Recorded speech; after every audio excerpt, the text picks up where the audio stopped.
What's up guys, I'm BTC. Reaper just got the largest buff he's ever gotten, and it's probably going to break the game, at least for the lower bracket.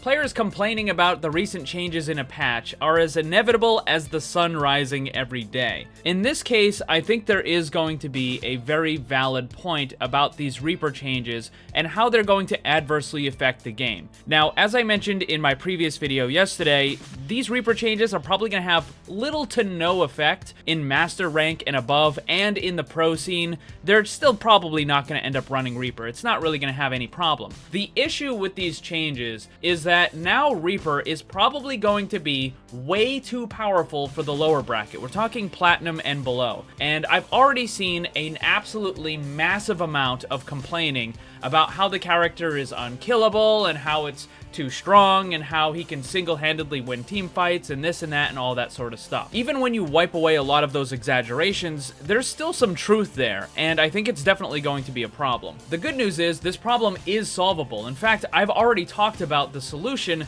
several times in the past, but it's going to require Blizzard to be more creative with more out-of-the-box thinking in terms of their balancing. Imagine for a second that Blizzard has a set of dials for every single character in the game.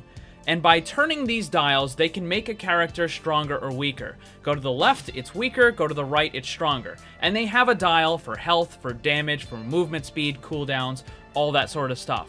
But everything is linear. So if you turn that knob a little bit to the right for damage, it's going to affect the lower and the upper bracket at the same time.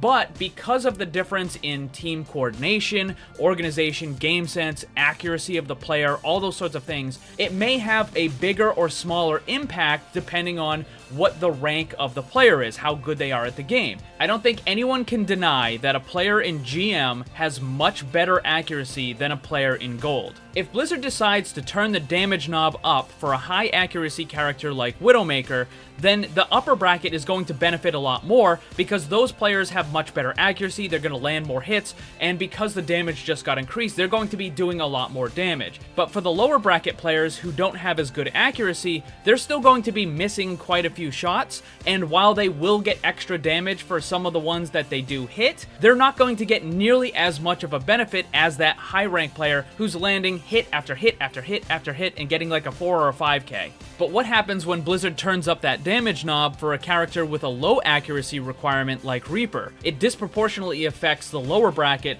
making the hero a lot more powerful than it would normally be. And that's because it has a low accuracy requirement. Players even in Bronze, Silver, and Gold are still going to be landing the majority of their hits, and that's going to continue to widen that gap in between the low accuracy and the high accuracy characters. This is why stuff like Bastion, Torbjorn, Junkrat, they're all very powerful in the lower brackets because they can do their damage without having that high accuracy requirement. But once you start getting up into Master and GM, the players who have those ridiculous accuracy stats, they can just use a McCree, a Widowmaker, or even a Zenyatta and land those critical hits consistently and take you out in 1 or 2. This is why when Blizzard uses that very linear method of balancing the heroes, it makes it difficult for the upper and the lower bracket. If they were to just buff up Bastion's Sentry mode, sure, it would be more viable in the upper bracket, and it would be completely unbelievably overpowered in the lower bracket. Same thing with Torbjorn's turret, and now it's the same thing with Reaper and the lifesteal.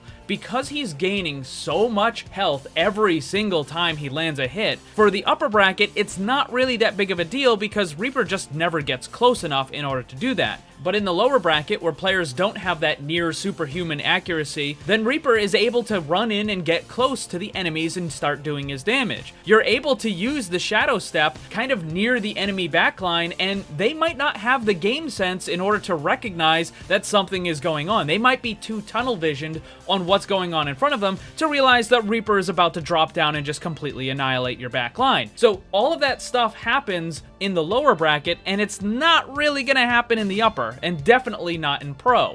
So that's why when Blizzard changes one of those linear knobs, it doesn't really work as well as they think it does. The solution then is they need to start being more creative, adding new kinds of balancing tools, and increasing the skill ceiling for every character. Let me give you an example. This is my favorite one I like to use on this topic. Blizzard decides they need to buff the damage of McCree in the upper brackets to make him more viable at the Master, GM, and the Pro level.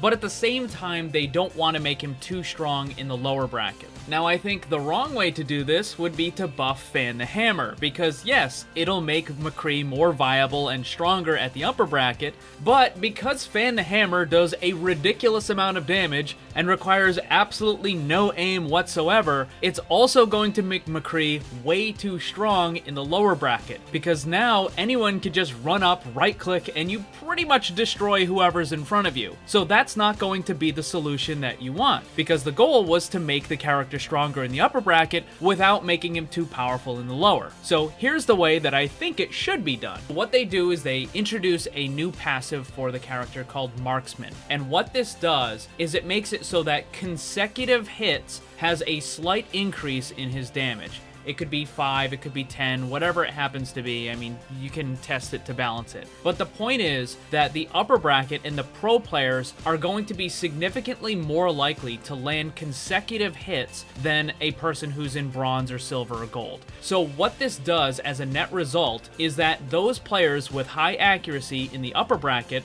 are going to be able to land more hits and get more of a benefit from that new passive bonus, whereas the players in the lower bracket aren't going to get nearly as many bonuses. And therefore, Blizzard achieves the goal of increasing the total potential damage that McCree has in the upper bracket and the pro level without drastically changing the total damage for McCree in the lower bracket. That's just one example. There are many different methods that Blizzard could use in order to balance the heroes. For Torbjorn, for example, they might put more emphasis and more power into the character itself and make the turret weaker. For Bastion, they could make the sentry mode weaker, but making the recon mode stronger. There's all kinds of different stuff. For Reaper, I still think the best solution would be to revert the lifesteal change back down to where it was and to get rid of the Shadow Step ability entirely and replace it with something else. I made a video going over that and how it would work and all that other stuff. I think it has over 700,000 views right now and close to 19,000 likes. I don't know if Blizzard ever saw it, but